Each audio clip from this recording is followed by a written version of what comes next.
On today's show, teams are starting to separate, in my opinion, on the ones who are serious on the defensive end and therefore serious as true contenders and great teams, and those that are not or inconsistent. We're going to talk about two of them, the Thunder and the Celtics, who certainly are in the plus category there, and we're going to go through the entire slate of games on Sunday. This is the All-NBA show.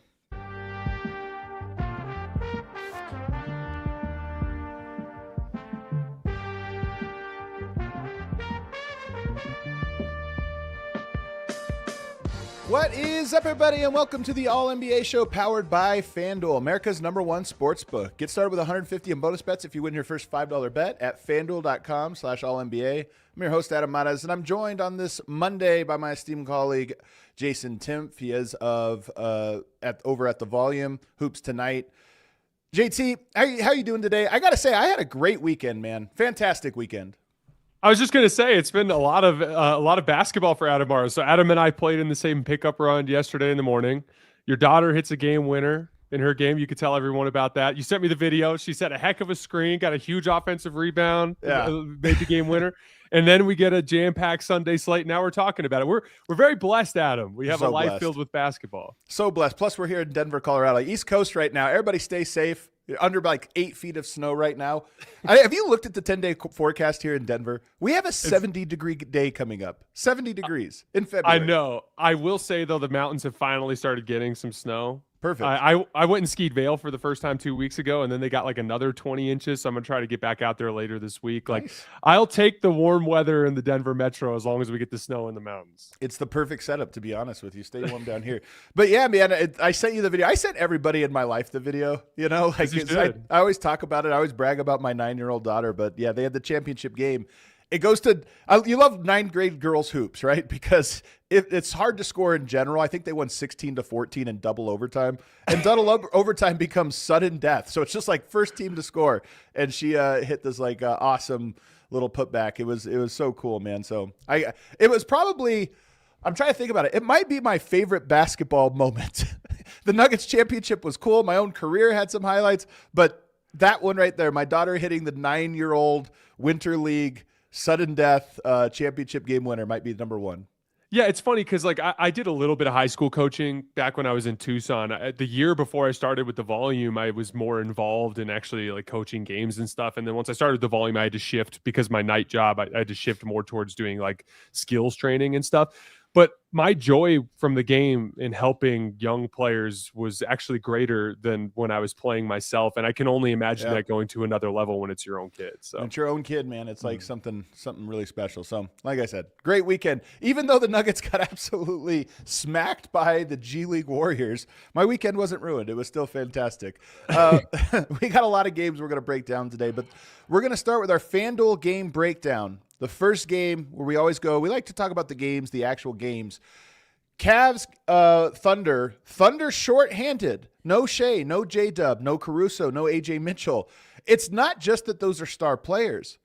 It's that they represent an important part of what their identity is. They're a great defensive team, but how do you score if you take out Shai? He's 80% of their offense. JDub probably makes up the other 19%.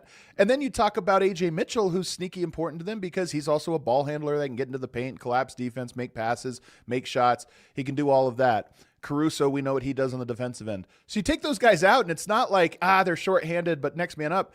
It's, no, you lost your identity or a big piece of your identity. So what are you going to do when you go up against the red-hot Cleveland Cavaliers? Well, how about start on a 28-5 run, make every three you put up, and then just go insane defensively as you always do to make life so difficult. The Cavs actually came back in this game and took a lead in the third quarter. It was kind of heroic.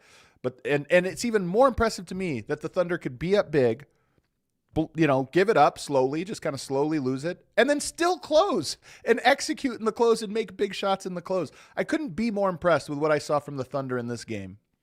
Yeah, the offense without AJ Mitchell, JDub, and Shai has been brutally bad this year. And I do want to spend some time talking about Jared McCain, and I thought Cason Wallace and his dribble penetration was huge in this game, just helping generate the bits of half-court offense they need to. But we have to set that to the side because the 28-5 lead, the jump that they started this game with was their defense and specifically their ability to force turnovers. They forced 10 turnovers literally just in the first quarter. And it was coming every which way. Like one of the coverages I kind of want to highlight is their aggressive hedge and recovers, or like a lot of teams will refer to this as a shock, but basically it's like a blitz where you get out as soon as the guy picks up the dribble. So like come off a screen, the dude who's defending the screener just comes flying out and essentially quick doubles. And then as soon as like, what do most players do when that double team comes? They tend to pick up the dribble and retreat and kind of hold it back over their head. And they start to look for that first read. And so at that point, a lot of teams will continue their blitz and they'll continue to pressure and they'll hope to get some kind of deflection there. But one of the things the Thunder do is they'll quick bail and rotate out at that point. And like they would shock Mitchell, get him to pick up his dribble, and then rotate back and get a steal. Isaiah Joe had a couple like that. Or like when the guy would keep dribbling, they'd get active hands in the pocket and they'd force deflections on pocket passes. The deflections on lobs, they had several of them in this game. There's an insane one from Chet. You might remember from the first quarter where Evan Mobley was wide open under the basket in a transition sequence. And I can't remember who it was for Cleveland on the left wing, but they go to throw a lob. Chet Holmgren comes flying down the lane from the center of the floor, elevates off 1 foot and just high points it and gets that deflection away. Like I said this during the postseason run last year, and I'm sure you'd agree, Adam. As great as Shai was, and he was a deserving MVP and a deserving finals MVP, and as great as Jalen Williams was over the final 2 rounds of the postseason, if you ask me what the defining characteristic of that Thunder team was, it was their defense. Their defense no question that they had that was greater than anything that they brought to the table, right? And so it was just a reminder that, like, and again, we're going to talk about the offensive end here in a minute with those other 2 guards, but like they just have a punch on defense that can actually cause a team to decompose. And Cleveland was impressive after that point, and I actually thought they played a pretty darn good game the rest of the way.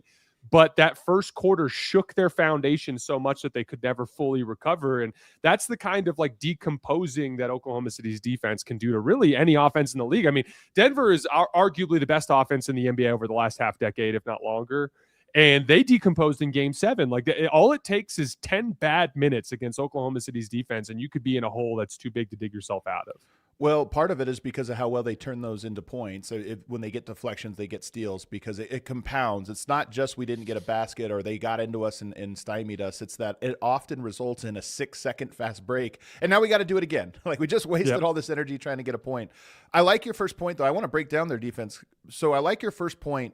They have this sense when you watch the Thunder that they're everywhere, that they're never compromised. And it doesn't make sense because they're also so hyperextended. So how can you be both extended and recovered at the same time? But to your point, it is things like this. And if you do trap the ball and you're able to force it even away, like 2 steps back from the 3-point line and you're able to trap the ball, that's a compromised position. But if the pass does escape, and this is what makes players like Luka so valuable, when the pass escapes, you are 4-on-3 on the other side and everybody's in rotation and running. So the ability to do that, to trap the ball and get it out, but then to recover quickly so that there's nowhere, like even when you skip the ball, at best, you're just set now in a 5-on-5 situation. It takes you out of your rhythm every time you're not able to beat it, and the window to beat it is so tight. But why it works, first and foremost, is because all 5 guys, there is not, even when Shai's there, obviously Shai wasn't in the game in this one, but even when Shai is there, all 5 guys are fully into the ball handler when they're on ball. There's no like, we're playing off this guy, or we're going to sag, or this guy, we're going to protect, so give him a little bit of space. They are all attacking the ball handler at all times, active with their hands pressed into him, physical.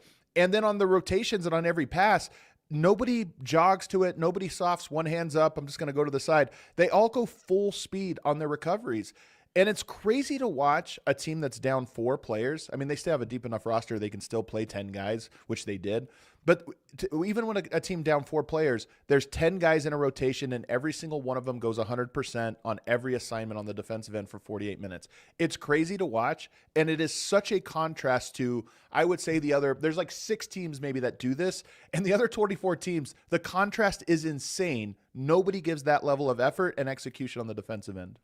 Yeah, it's the thing we've been talking about all season. This, like, it used to be that the premium was on refined half-court offense because you get into the postseason and things would slow down, and who can create the highest percentage of quality shots compared to their opponent.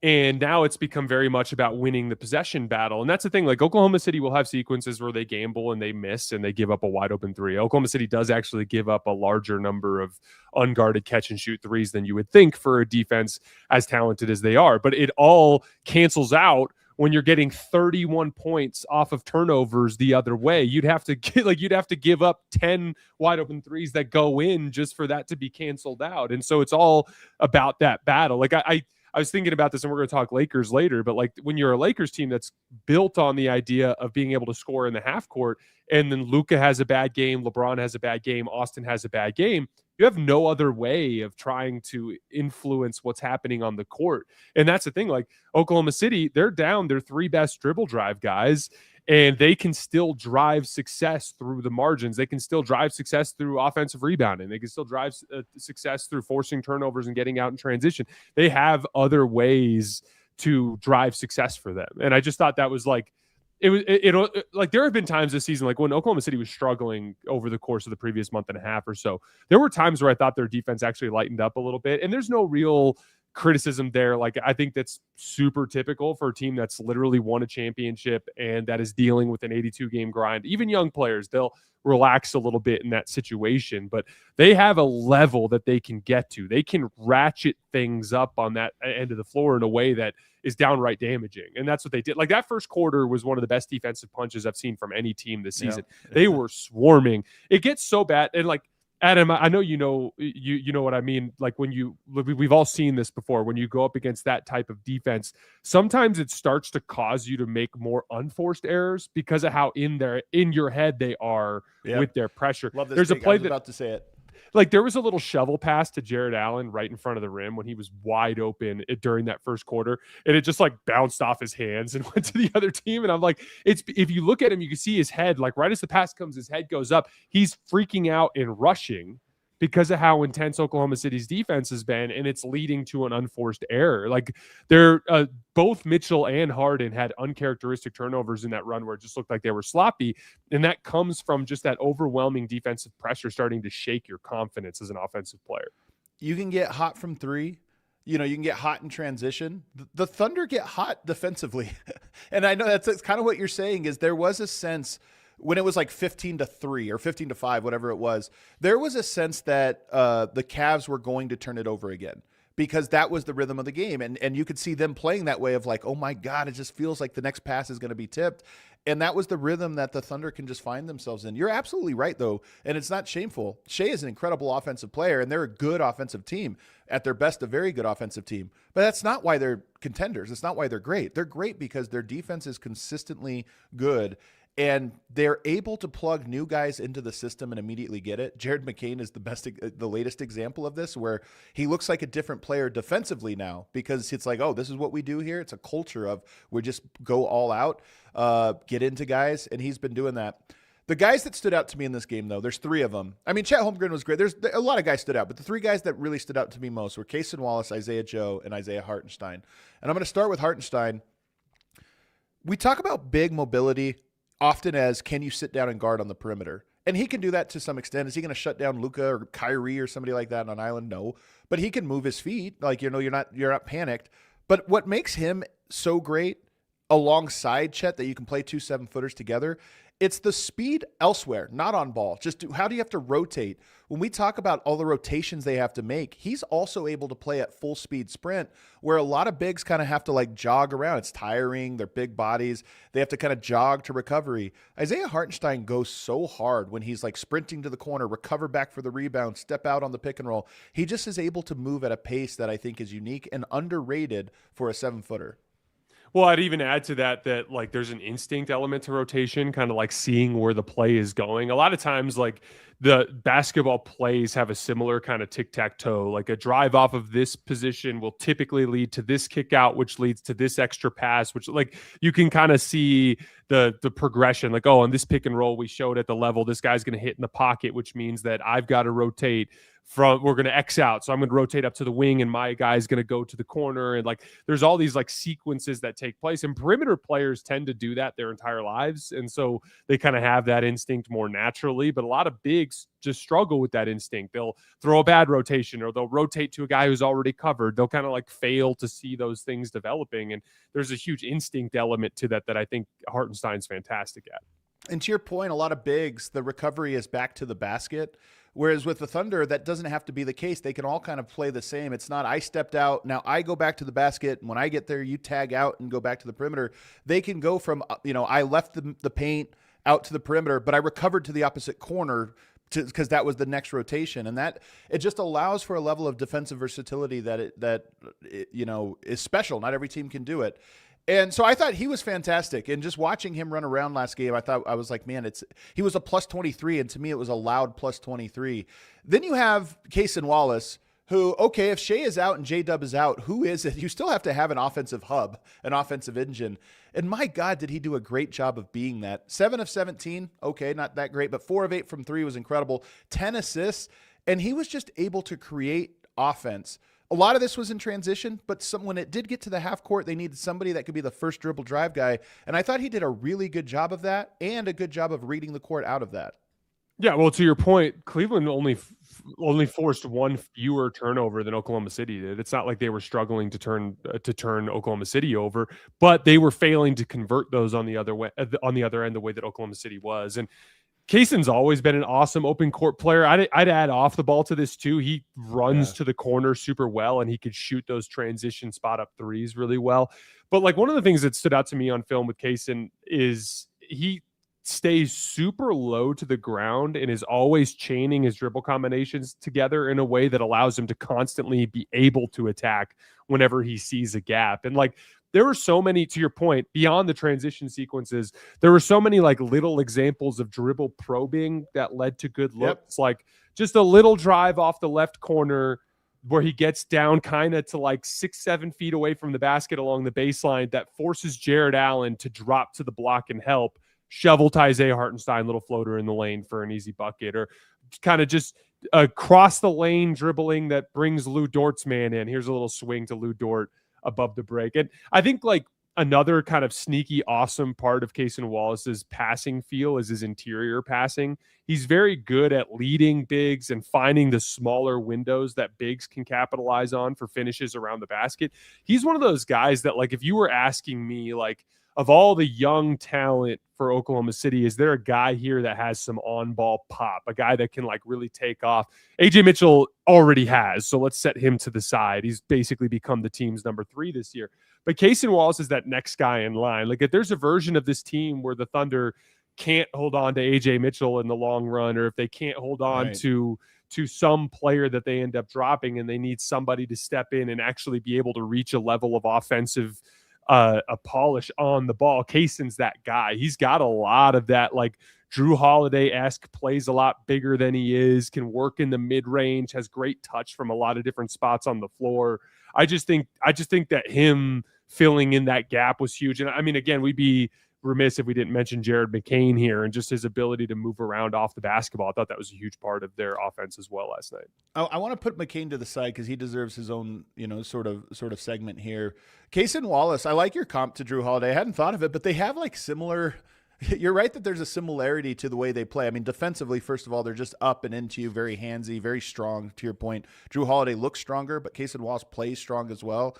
And then it was like, Cason Wallace is like a great defensive back that got to play receiver last night. And you're kind of like, dang, this guy can play receiver too. He's pretty good at it, because that's what it looked like, is you don't really think of him as being able to as consistently get low, turn the corner on a guy, kind of get under so where you can like get him on your hip, and then attack in control to where it's like, nope, I'm going up. Nope, I'm kicking it to the corner to create that advantage.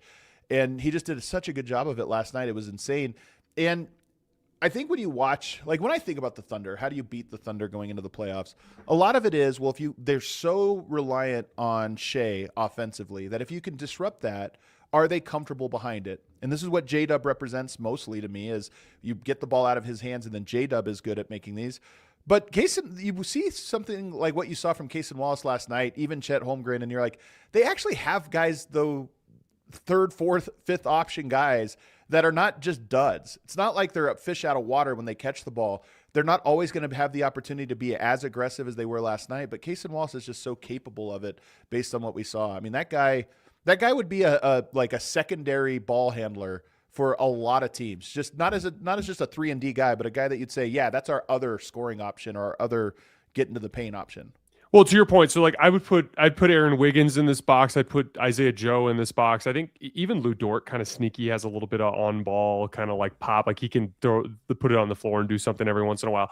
Chet Holmgren, I'd put in this group as well. Like you want him playing with an advantage. You want him playing off the catch. And you just got to find some way to initially break the defense to help those guys. And that's why the dribble penetration of their stars is so important. But Cason being able to step into that role and be a dribble penetration guy for them, I just think is immensely valuable on a team that doesn't really have a ton of ball handling. Like if I was being nitpicky about a team, about this particular team, ball handling depth would be one of the things that I would talk about. And I think Cason kind of showing more pop like this is just a strong sign for them. I guess that's what I'm saying is I would agree with you, but then I watch games like last night where I'm like, yeah, but they might actually be fine there. They might actually have enough. But I do agree that it seems to be the weak point. It just might not be as weak as we thought. Their offensive rating has been pretty brutal this season with all three of their dribble drive guards out. So like when JDub, Shai, and AJ Mitchell, when they're out of the lineup, it's been bad. But even then, they're still pretty good in those groups because the defense is so good. Also, how many teams could we say that exact same thing about? Right now I'm watching Denver without Aaron Gordon. I'm like, that's why they're not good. It's fine. It's, the Nuggets can't score without Jokic, Murray, and Gordon. Can you imagine that? Yeah, exactly. Let's go to Isaiah Joe, man. We're going to talk about this a lot in the next segment with Boston, but I kind of love when Isaiah Joe gets to be elevated in a role. And these are the perfect games for him. And the game played out perfect for Isaiah Joe. When you get a lot of turnovers early, there's few guys I like better catching the ball on the swing in a transition than Isaiah Joe. One of the prettiest jumpers. And when he catches fire, he just has that thing where you're like, every shot's going to look the exact same, so every shot's going to go in.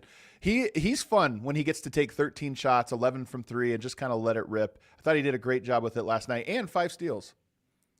Yeah, the defense was what initially stood out to me, was his activity early in the game on those shot coverages. Because, like, again, the idea of a defense attacking a skill guard gets kind of overplayed all around the league. It's like, yeah, if you're going to attack Denver's defense, you want to go at Jamal. If you're going to attack the Lakers defense, you want to go at Austin. If you want to attack even the Thunder, you're going to go at Shai. You're going to go at Isaiah Joe. You're always going to go at those guys. And so they have a specific job in many cases, either to defend on switches, right, or to throw those hedges and recovers. And in those hedge and recover situations, if you're bad at it, you can get cooked pretty quickly. And one of the reasons why we've seen guys like Tyrese Halliburton, for example, become actually a functioning cog in a good defense is just at least be active with your hands. Like, get up into the hedge, swipe at the basketball, and on your way back, swipe at the basketball. Just be active with your hands, and you'll get a certain number of deflections that will take away from the fact that the offense is constantly attacking you. And I just thought Isaiah Joe did a really nice job of that. The second piece of it, and this is the important differentiator for a lot of shooters, and I've noticed this with various different types of guys throughout my time covering the league, there is a fine line between shooting in spot-up situations versus shooting on the move. And shooting on the move can unlock some things offensively that's very different than what you get as a spot-up player. So, for instance, like, yeah, Isaiah Joe is a great three-point shooter, but specifically he's great at shooting out of action on the move. So when Isaiah Joe runs that inverted screen where he like screens for Shai or whoever it is that has the ball and he slips out to the three-point line and gets his feet set and shoots, he's 42% on those threes this year. That's a tough movement three that he's hitting. Handoff. So when he's coming off of DHOs, 41%. Transition. Those are almost always movement threes in one way or another, 47%. He's just a very good shooter on the move, which allows him to be a two-man game partner for all of their ball handlers. And it gives them just a different way to break the defense down. To your point about versatility earlier in the show, you got to have different ways that you can do it. Isaiah Joe just gives you a different way that you can attack defenses. Let's get to Jared McCain now, who's had a renaissance. You got to be so frustrated if you're a Philly fan because the guy legitimately looked expendable. It's how healthy he's going to be. To immediately become a Thunder, and what I mean by this is he just fits in. He's like he's just an amalgamation of all of their guards. He can make quick reads offensively, which is a thing we haven't quite talked about. But when you talk about movement shooting, another thing about it is they were able to make quick decisions. And look, they were a little hot yesterday from three. Some of the quick, like guys are running out at you, run you off the line, you still make it. That stuff is just variance. They were hot yesterday. But they make quick reads. Like they have 5 guys on the court that once you get dribble penetration and get the ball moving, they all can make the next pass at a pretty high level. Jared McCain fits that perfectly. He makes great swing passes, great simple, quick reads, so he keeps the system going. But watching him extend himself and play defense the Thunder way, getting into guys, that's the thing where I'm like, what's he been there, 2 weeks? And he already fits in culturally, defensively with everything they're trying to do. I would argue that culture piece, that's why the culture piece is so incredibly important. I'm really going to be talking about this when we get to the Celtics, because it's something that I think was glaring in yesterday's game against the Lakers. But like, again, when you have a strong culture, there's a lot of potential for you to drive potential out of players that hasn't been realized previously. I mean, a classic example for me from this season is Mark Williams. Like Mark Williams was a guy that literally was viewed as a defensive liability before the trade and has like legitimately anchored a very good Phoenix Suns defense this year because he's being empowered in a strong defensive culture fueled by the influx of Dillon Brooks and, obviously a new coaching staff and a couple of different key rotation players that they swapped out. You take Jared McCain and put him in a situation where there's accountability and an expectation. Frankly, Adam, like Jared was kind of in a funky rotation position in Philly just because of the rise of EJ Edgecombe and how good Quentin Grimes has been, and just the fact that they just didn't have need of a fourth guard as much. It puts you in a situation where for Jared, like, it's like, dude, you want to stick in the league? You got to play defense. Because guess what, Adam, Jared wouldn't even play for this Oklahoma City Thunder team if he didn't guard. He wouldn't play. Yep. So like, frankly, it's an expectation, but it's also an urgency for Jared. Like, this is his second destination. This is his big opportunity to prove himself as a winning basketball player. And it's the combination of that urgency and Oklahoma City's culture that's piecing it all together. And then on the offensive end, I've heard the Steph Curry comp thrown around with Jared McCain a lot. And I hate that. Just because Steph is so damn good that it's ridiculous to say that about almost anybody. You're about to get spicy. I like it. But I will say there is a play style comp that I like, and it's what you mentioned earlier. It's incessant motion. There's no holding the basketball. Everything is just if I cut screen, get the basketball and I'm not open, move it. Go cut screen again, go screen and cut again, go screen and cut again until eventually somebody makes a mistake. Like Steph Curry talked about that when he won in the Mind the Game pod with LeBron. Like everything they do is built around trying to force a defense to make more decisions in the same possession. And if they have to make more decisions, there's a higher percentage chance that they make a mistake. But the only way you're going to do that is if you're like Jared McCain, constantly just making these lightning quick decisions so that in the same possession, there's just so many different times that you have to guard him. It's really impressive to watch him, man. I mean, he is not only looks like a good player again, like we saw his rookie season, like that is back, but that he fits their system so well and just adds another body. I mean, they have one of those questions, the best question to have, which is they played 10 guys last night. The only guy that didn't really fit in, I thought Jalen Williams, that he changes a little bit of that dynamic of speed that we're talking about for them. But they played 9 other guys that all seemed to be able to fit in and to play, and they were down 4. They're going to have 13 players to choose from in any given series, and it's just what a luxury that you have that many different options that all can provide something slightly different while maintaining the core of your identity. Last one I have for you, and then we got to move on to our next topic. But Nikola Topic, I'm curious what you think of him. We only saw 8 minutes. We're seeing little glimpses of him, but he was such a high-profile prospect who's obviously gone through a bunch of personal health and injury, different things. What do you see from him? Are you intrigued? What intrigues you about him? Well, it's the combination of size and playmaking, but I think in general, there's a speed with the NBA that I think takes a pretty heavy adjustment curve for the vast majority of players. And so I think I'm giving him a long runway, if that makes sense, especially on a team like this, like as we mentioned earlier, that has a little bit of a need for ball handling, especially we're going to see more and more in the coming years. Shai and JDub are all young and healthy and have all sorts of energy now, but this season they've had some injury issues. And as the years go by, they will have to miss more and more games. And that's when their depth of ball handling will be tested. And they kind of need his look. And he's a different kind of look. Like all their other guards are very dribble penetration heavy and more on-ball scorers than they are natural playmakers, even though all of them have playmaking talent. And so Topic just represents like a very different style of on-ball shot creation, more methodical, more size and playmaking oriented. He just needs a long runway, just like anybody else does when they're adjusting to NBA competition. It's kind of how I felt as well, especially watching him last night, was that, the speed of play, the athleticism and stuff is something I'm going to want to watch develop. But at the same time, you think about what the guy's gone through, and this is probably 70% at best of what we should expect just physically from him going forward. But I also love, this is part of what makes the Thunder special. They just find ways to give a guy 8 minutes.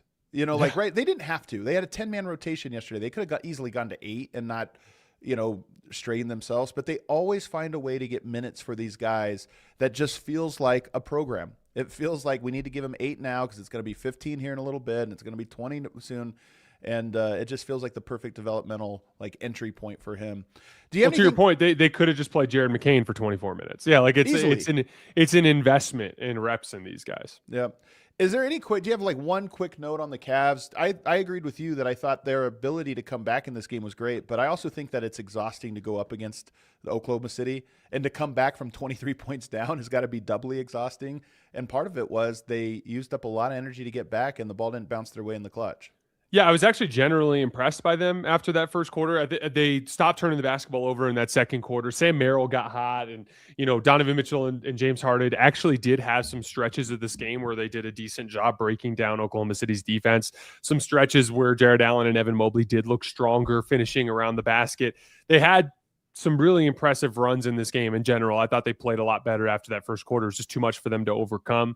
Again, there's a combination of shot creation, play finishing around the basket, and off-ball shooting with this team that I think is super, super impressive, and it's a big part of why I believe in them. I'm actually, as we talked about last week, they're the team I'm picking to win the East. So you're still on it. Here's one thing I'll say about them that's probably one of my bigger concerns. It happened both in the early run and it happened later in the game, like maybe third quarter, when it felt like you take the lead. Now, can you take momentum fully? Can you build a lead, which is different from just going up by 1, which is what I think they did, is that Donovan Mitchell, and to a lesser extent Harden, but he does this as well, but Donovan Mitchell in particular seems to take possessions, I don't want to say off, but lazy, where it's almost like a heat check where you're not hot, where he'll have a possession where it's like, all right, well, I've got a guy on an island and I'm going to dribble for 4 seconds and then I'm just going to sidestep 3 or something. And the Thunder are so good at forcing turnovers, so good at forcing you into tough shots, that when you get an opportunity to create a high value one and you settle for something, it compounds. And the Cavs, Donovan Mitchell to me has always done this, where it's like, if you just cut out it's not even that many. It's 5 to 10% of your possessions where you just kind of take the easy route out. If you cut those out, you put so much more pressure on the defense. But there were key moments in this game where I thought he allowed the Thunder to kind of get off the hook by him trying to make a tough shot, and he just didn't hit him. Yeah, it's a blessing and a curse when you can make step back threes, because then what ends up happening is you end up being like, I can get to this shot right now. I personally have this problem myself. I'll be like, I'll drive to the basket 3 times in a row and get a layup, and I'll be like, why don't I just keep doing that? But it's like, I can shoot a step back 3 and I just end up doing it. And especially when I get tired, that's the first thing that happens to me when I get tired. Totally. I start settling. And so, yeah, it's one of those things where I think it's a blessing and a curse for everybody. I'd argue that's definitely been one of Donovan Mitchell's things throughout his entire career, is he trusts his own ability to make tough shots almost a little too much. And again, if you take away that specific element last night, just the settling, I thought he played otherwise a pretty good game as a shot creator for them. And Eric Spoelstra had a great quote about this a couple months back, where he was talking about Jokic, but he was saying great players have the ability to sense when possessions matter a little bit more. And that's kind of what I'm talking about. Some of the shots he takes, I'm like, yeah, don't you realize what this possession was? You just went up 1 point. There's a chance to put, a lot of pressure on him, and you kind of left it in fate's chances by taking a 25-footer. Would just go to the rim. They're on their heels, and that's a note I always have for him. All right, let's take a break. I can't say more good things about the Oklahoma City Thunder, man. They are just so dialed in. From top to bottom, it's just incredible what they're able to do, and they have an identity that everybody that steps on the floor takes on. Another team that does that, the Boston Celtics. They got a win last night against their rival Lakers. We're going to break that one down next. Dreams did you have when you were a kid? What did you want to be when you grew up? How about now? Are you thinking about starting your own business or side hustle? Maybe you had some idea of making a little bit of money on the side, selling something. that you're good at. You've just never been nudged. Well, here's your nudge. Shopify is the e-commerce platform behind millions of businesses around the world and 10% of all e-commerce in the U.S. Shopify even powers the All City merch store. Yes, we have a merch store. You can find it, I believe, in the link in the description of the show. But if you're starting a company, here's what's so nice about it. Shopify has you covered with website creation, product descriptions, email and social media marketing, and more. They also have AI tools designed to help you maximize sales. So if you're thinking about getting started, they help you get started. They have all the tools that will help you take that first step. If you're ready to sell, you're ready for Shopify. Turn your big business idea into with Shopify on your side. Sign up for your $1 per month trial and start selling today at shopify.com/allcity. That's shopify.com/allcity. I also want to tell you guys about FanDuel. Right now, if you've ever wanted to go to the NBA Finals, this is your chance, courtesy of FanDuel. All you have to do is use your profit boost on an NBA future, and you'll be entered for a shot to win an NBA Finals trip for two. What an incredible prize that would be. NBA futures let you lock in your pick for who you think will go all the way, whether it's a team to win the championship or a conference title. Visit FanDuel.com/allcity to get started. Play your game with FanDuel, official sports betting partner of the NBA. Must be 21 or older and present in select states. For Kansas in affiliation with Kansas Star Casino, or 18 plus and present in D.C. First online real money wager only. $5 first deposit required. Bonus issued as non-withdrawable bonus bets, which expire 7 days after receipt. Restrictions apply. See terms at sportsbook.fanduel.com. Gambling problem? Call 1-800-GAMBLER or visit fanduel.com/RG. Call 1-888-789-7777 or visit ccpg.org/chat in Connecticut or visit mdgamblinghelp.org in Maryland. Hope is here. Visit gamblinghelplinema.org or call 800-327-5050 for 24/7 support in Massachusetts, or call 1-877-8-HOPE-NY or text HOPE-NY in New York. All right. Back here, segment 2 of the All-NBA show, me and Jason Timpf. We hope you're enjoying the show. If you are, we always trying to break down games, talk actual X's and O's here. So if you are, make sure you're subscribed so you don't miss anything that we have going on. Tim Legler's back with me on Wednesday and Friday this week, so you get a double dose of legs. JT, there's another team that we have to talk about that everything I just said about the Oklahoma City Thunder, I think you could say about the Boston Celtics. They also have a culture where everybody that steps in there just executes hard. They got to be so annoying to play against. They get into you, they get very physical, and they just make life tough. And when you have players in a team like the Los Angeles Lakers, who they swept last night in the season series, they get a win 111-89. Kind of felt like an easy win, to be honest. They were just up 10 after the second quarter. They were up 10 for a lot of the game. But one of the things that they do, and the Thunder do this as well, the Lakers are great at drawing fouls. They have guys that are really good at it. Boston's so physical that I feel like it shrinks that. It makes it so it's harder to officiate and to just get calls. And I thought it was just one of the big story lines. The Lakers couldn't get the type of soft created, I got you on your heels and I get you up, off balance and draw a foul. They couldn't do it in part because the Celtics didn't let them get very many runways. They just were physical with them the whole time.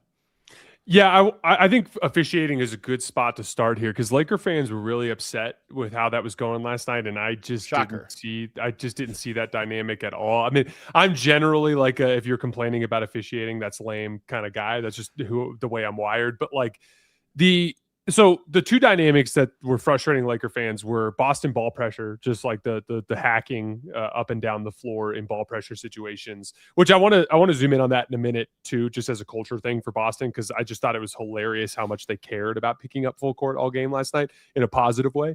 But the second piece of it was the off arms on Boston's drive. So like Lakers fans were really upset about Jalen Brown and Payton Pritchard in particular driving at Lakers players, getting into their chest, extending that off arm, creating separation to get to their little mid-range jump shots.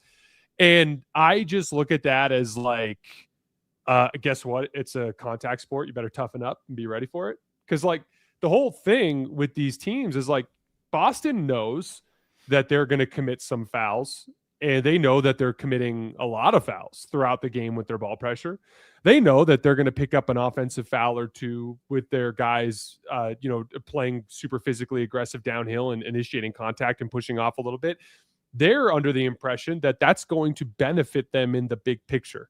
There will be some foul calls on both ends of the floor, offensive fouls, hack fouls driving up the floor, but the aggregate is we're going to wear these guys down. We're going to force a lot of turnovers. We're going to make their stars uncomfortable from start to finish in this game. And then on the other end of the floor, like, we're going to be able to bring the physicality in a way that actually benefits us with the whistle. This has been a long-standing theory of mine, and we've actually talked about it on the show this season. Generally speaking, if you are the physical aggressor, you get a better whistle. That is just how basketball has worked for as long as I can remember, because when you're on offense, by being the physical aggressor, you tend to get the defense out of position. And then on defense, you set a tone That's exactly that tends to resonate with the refs in a way to where it's like, this is the kind of game it is, and we're going to let a lot of this stuff go. And like, frankly, like, if you're in a team, let's just take the Lakers, for example, you have two options. You can either meet that physicality with physicality, because guess what? For all the weaknesses of the Lakers, they do have a strength. They're big and strong. That is a big Lakers team. They've got a lot of big, strong ball handlers and some big, strong players at specific position groups. So like, you can either meet that physicality and try to use that same dynamic to your advantage, or you can lose and complain. And that's where the Lakers have found themselves more often than not this season, is on the losing and complaining side. But like, I just think Boston use that dynamic as a margin they want to take advantage of. Last thing I'll say about it is, like, there was a play driving up. The Celtics got a turnover in a bucket. The Lakers inbound the ball to Luka, and Luka's dribbling the ball up the floor in front of the Celtics bench, and nobody picked him up. And it was like one of the very few possessions in the first half where they had not yet picked Luka up. And I think it might have been early second half. But anyway, as this is happening, Joe Mazzulla and half the assistant coaches are like up demonstratively, like pointing at Luka, like, what are you guys doing? Like, and they're like, at half the bench, the guys are yelling. There's an accountability. Totally. And in like a culture that they are building where it's like, this is the expectation. Yeah, it's February 22nd. Yeah, we're the 2 seed and we're already firmly entrenched in the playoff picture. And we could lose this game and it literally would not matter. Too bad.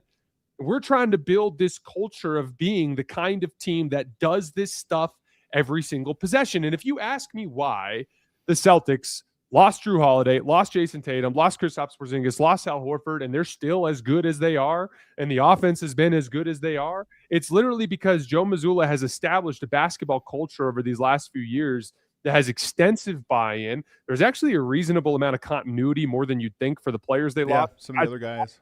Hauser and Pritchard have been around for a while. Derek White's been around for a while. Jalen Brown's been around. Even Nimi Keita has been around for a while. Like, these guys have been around for a while, and they're all bought in.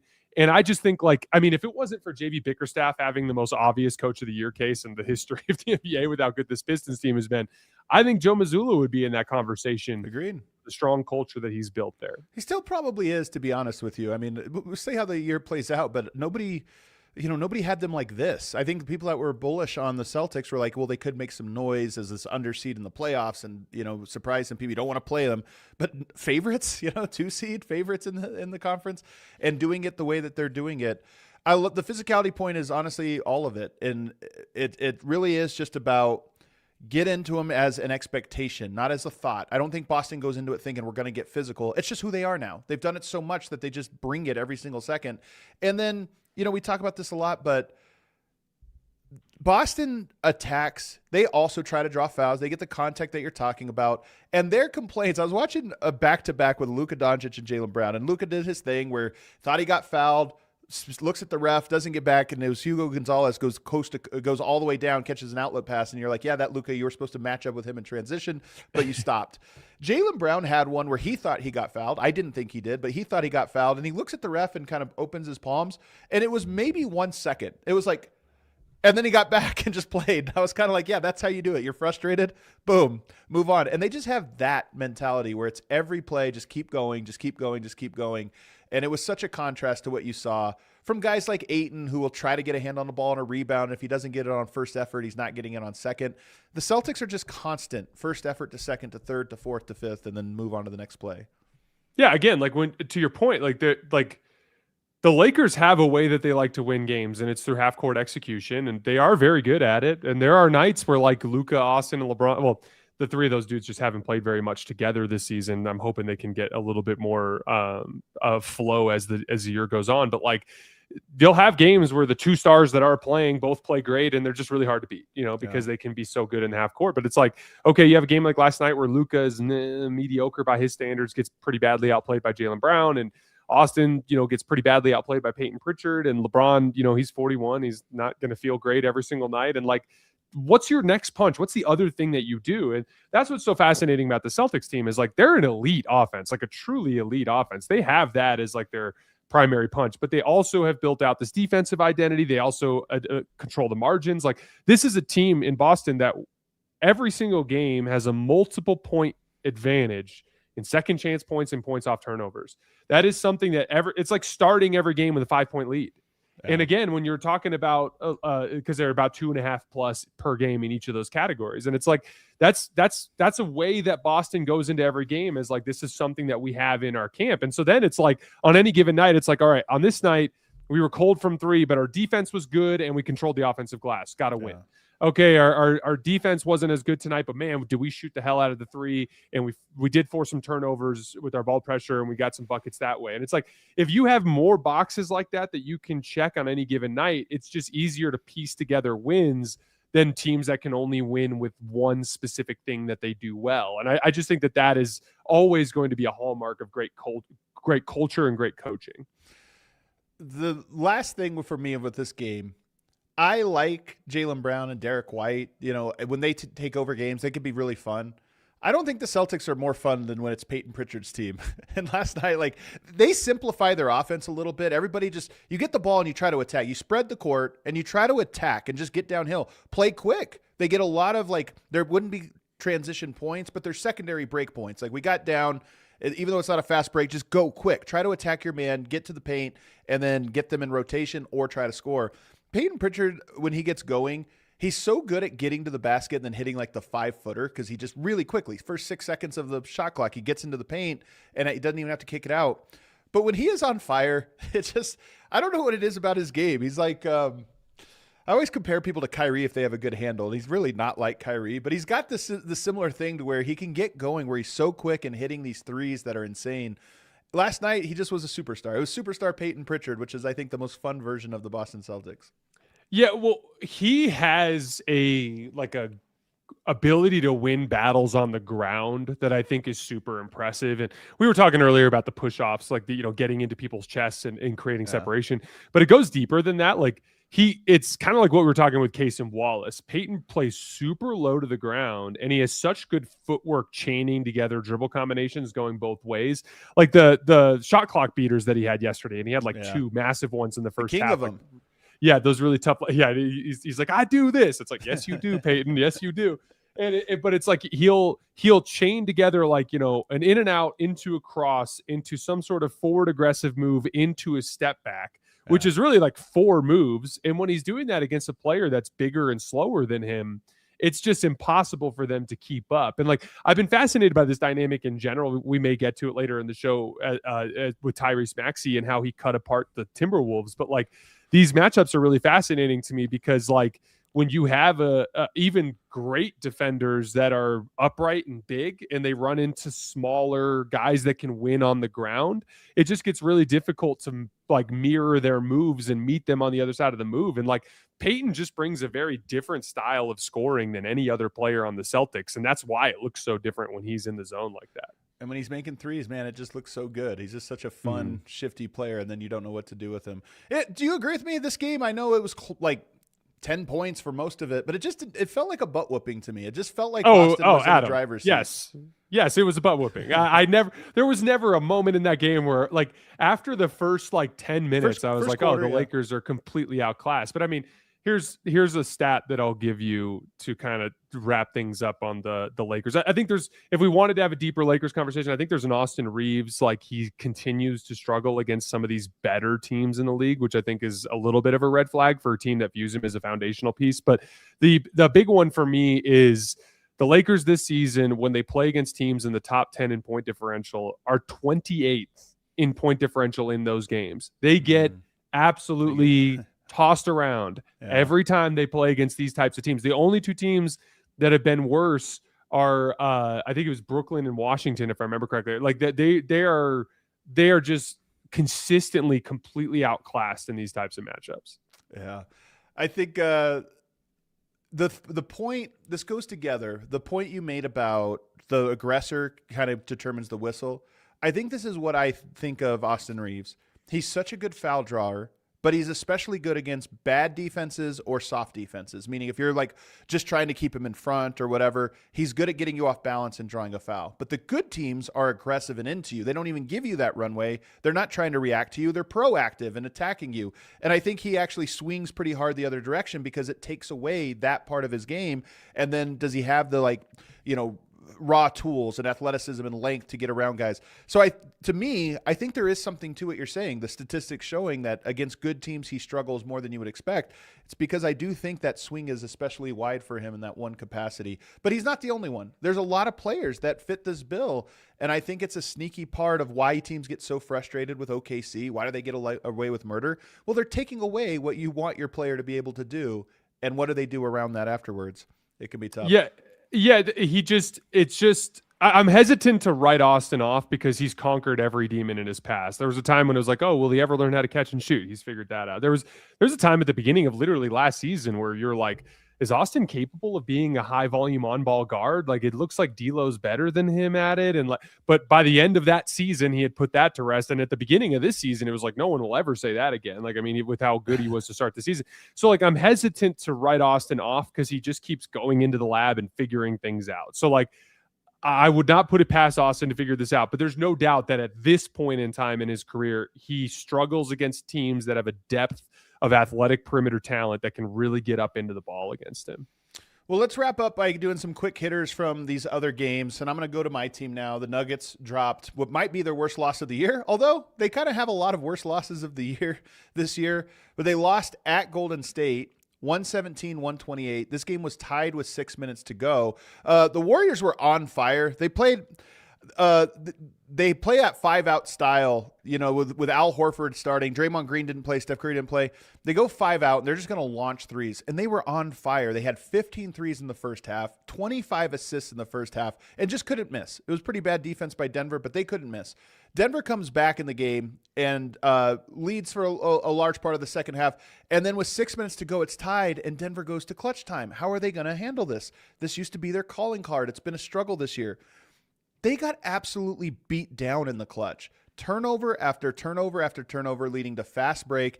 And Podziemski turned into Steph Curry himself in the fourth quarter. He only had 18 points. I don't know how many of them were in the fourth quarter. Probably felt like all of them. And this is just another game Denver couldn't close against a team that was missing their top players. Denver is scaring me a little bit with how horrible they have been. And when you talk about the effort, it's jarring to watch Denver and then go to Boston or Oklahoma City. The effort is just insanely different. But this is another tough loss for Denver, who still can't kind of get their feet under them. Yeah, I think I am hesitant to write them off based on these struggles for a variety of reasons. One, you mentioned before this even happened that this stretch of schedule was just brutal from the standpoint of the timing of everything. And I mean, ask a Golden State fan what that'll do to a team. It literally destroyed the Warriors early in the season. So like we all see stretches like this where you can get a little worn down from the schedule. It is annoying. It is annoying that they come out of the break after having all those back-to-backs. They start on a back-to-back and then a third game in 4 nights that was at noon. It's so brutal. Like, that's so brutal, man. That's brutal. But the jump shooting numbers have been fascinating. So they're 4-6 since Jokic came back. In their 4 wins, these are their points per jump shot attempt: 1.42, 1.46, 1.19, 1.48. So awesome jump shooting in the 4 wins. In the 6 losses, they had one good game. Against Oklahoma City, they shot well, 1.18, but Oklahoma City just shot so much better even in that game. If you remember, that was the game that they couldn't miss a jump shot. But in the other 5 losses, 0.87 points per jump shot attempt, 0.79, 0.9, 0.95, and 1.0. So 1 point or worse in all those games. So there's been some jump shooting disparity in their wins versus losses. Murray and Jokic in particular have been really bad from 3 in the losses that they've had. And then turnovers, in their 6 losses, they've been spotting teams on average a 6 point per game advantage in points off of turnovers. But the last thing I'll say about it, like, I think Aaron Gordon is particularly valuable in these crunch time situations. He's one of their most important backline defenders.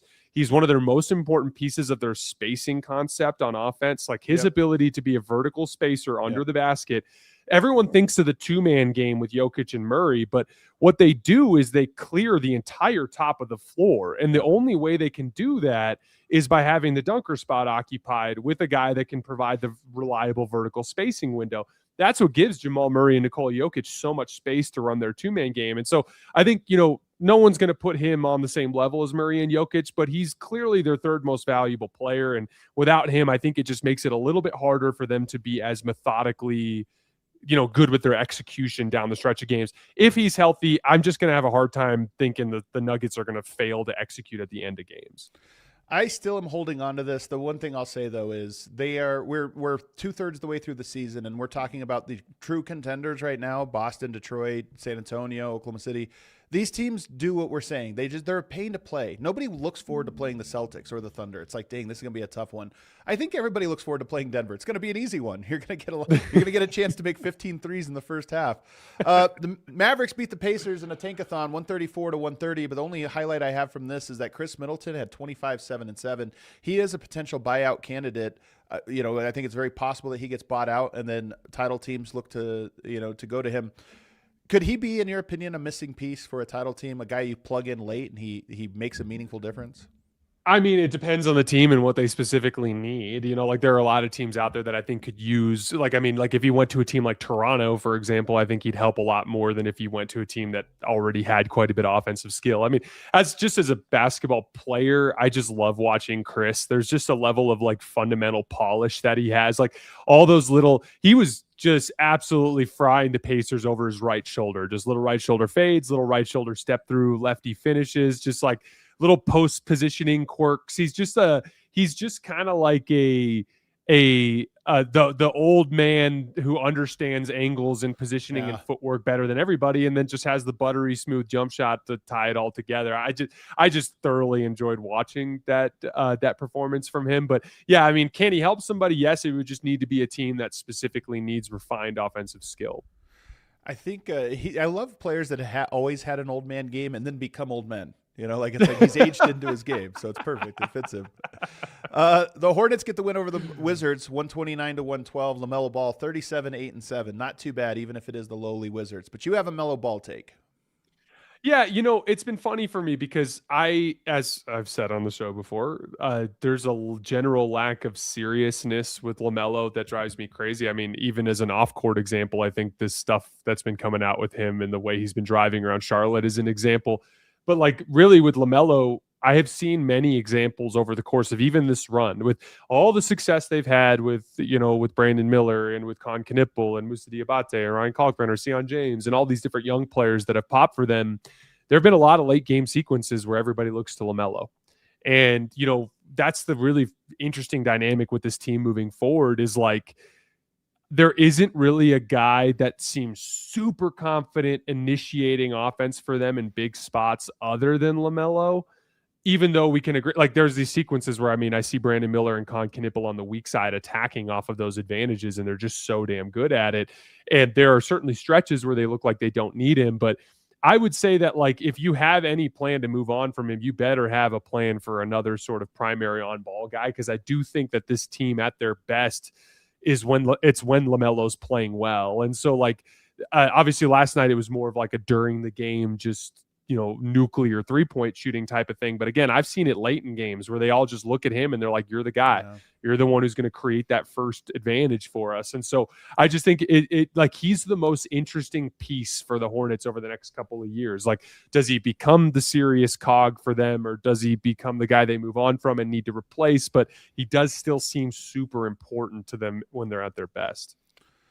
I still love this team, man. They remain the most fun team to watch. Although some of these title contenders are starting to ramp it up in a way that I'm pretty excited about. The 76ers got a win over the Timberwolves, 135-108. This one's a little bit more surprising. The Timberwolves, every time I worry about the Nuggets, I just look at all the other teams in the West, and I'm like, they're the same as Denver right now. Timberwolves are one of them. Just get blown out at home by the 76ers. What happened here?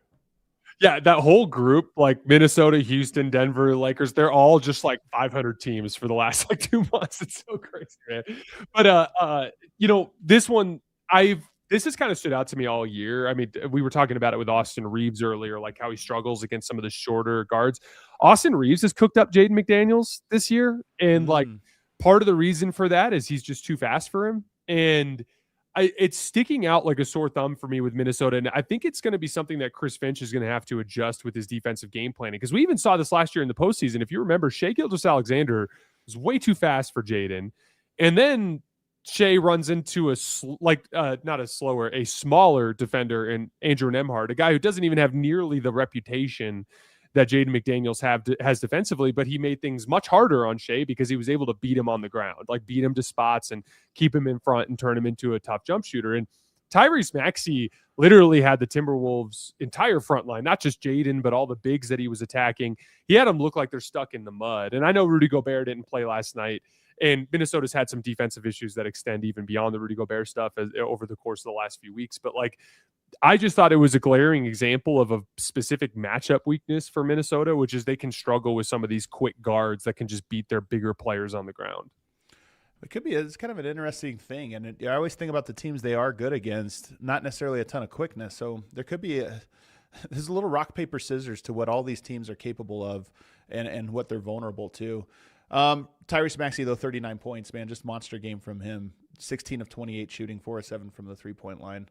Were there any other games from last night that stood out to you that were particularly interesting? I'm looking around. That one's kind of two more quick ones. Actually, I do have one. Toronto. I was actually on a Toronto Raptors TV show earlier this morning. We were talking about this concept. Immanuel Quickley and Jamal Shed were both incredible in that game, and my guy. It's just a reminder that Toronto has different ways that they can break you down. It's not just their big forwards; they've got guys that can beat you off the dribble. Jamal Shed and Immanuel Quickley had 15 assists to just 1 turnover in that game.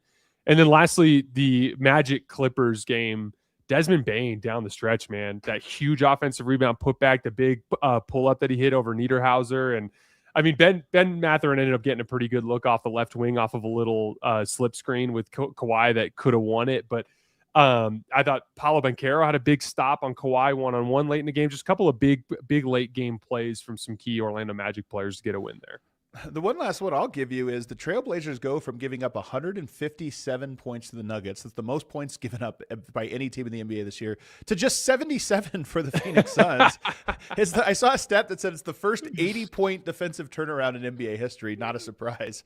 But that's pretty crazy, man, to have an 80-point turnaround from one game to the next. But here's the thing is Phoenix just found out it'll be 4 to 6 weeks on Dillon Brooks.